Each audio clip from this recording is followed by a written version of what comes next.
Jadi saya menganggap bahwa gimmick-gimmick semalam itu adalah bagian dari intermezzo, bagian dari gaya komunikasinya Mas Gibran sebagai orang Jawa.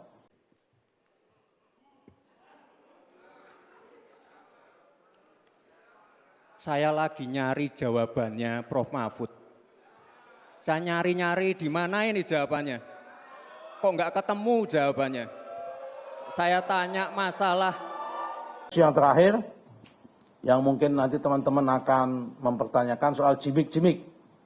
Ya kan, gimmick. Menurut saya ini debat semalam itu biasalah, saut bersaut. Dimulai dengan Mas Gibran ngomong tentang menjawab enak dengan catatan. Kemudian disambut dengan catatan MK. Kemudian disambut lagi dengan pertanyaan tentang lingkungan hidup, kenapa menggunakan botol aqua, ya kan, minuman dengan botol aqua, yang kemudian di sosmed mengatakan bahwa botol aqua itu disiapkan oleh panitia. Saya katakan tidak boleh ada minuman di tempat di tempat yang di belakang paslon itu nggak boleh ada minuman, dan panitia nggak menyiapkan minuman. Kalau kita minum tuh adanya di belakang, di holding. Kalau kita minum itu, makanya kalau ada jeda itu pada ke belakang itu untuk minum, sehingga nggak betul kalau minuman yang berbasis botol itu botol plastik itu disiapkan oleh panitia, tapi itu memang bawa masing-masing. Kami juga kalau minum bawa masing-masing. Kalau ke situ itu ditaruh di tas dan sebagainya.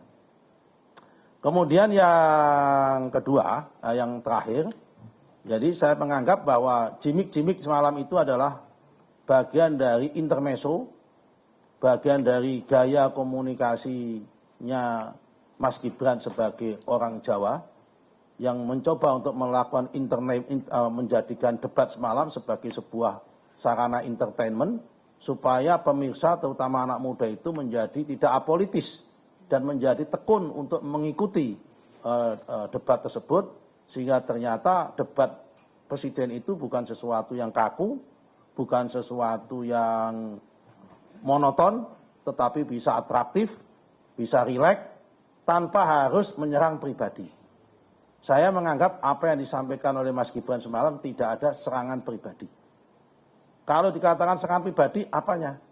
Kalau mengatakan ada Mas Gibran secara etika nggak sopan, saya rasa tidak.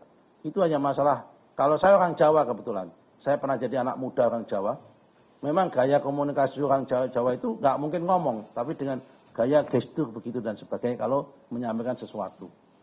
Nah, kalau dikatakan Mas Gibran dianggap tidak punya adab, buktinya begitu acara debat selesai, begitu sengit, salaman dan cium tangan. Baik cium tangan kepada Pak Mahfud maupun cium tangan kepada Pak Muhaimin, Mas Muhaimin. Jadi ini adalah adab atsor yang baik. Putar aja videonya kalau nggak salah, kalau nggak percaya. Itu masih cium tangan. Saya aja kalau ketemu Pak Mahfud nggak pernah cium tangan. Tapi Mas Gibran setiap ketemu Pak Mahfud cium tangan. Saya ketemu Muhaimin aja nggak pernah pakai cium tangan. Paling-paling hanya tos. Karena saya merasa satu generasi dengan Mas Muhaimin, mungkin di bawah dikit meskipun dia senior saya di NU dan di PMI, tapi saya nggak pernah cium tangan. Ini menandakan bahwa sesuatu yang sifatnya adab atsor dari Mas Gibran.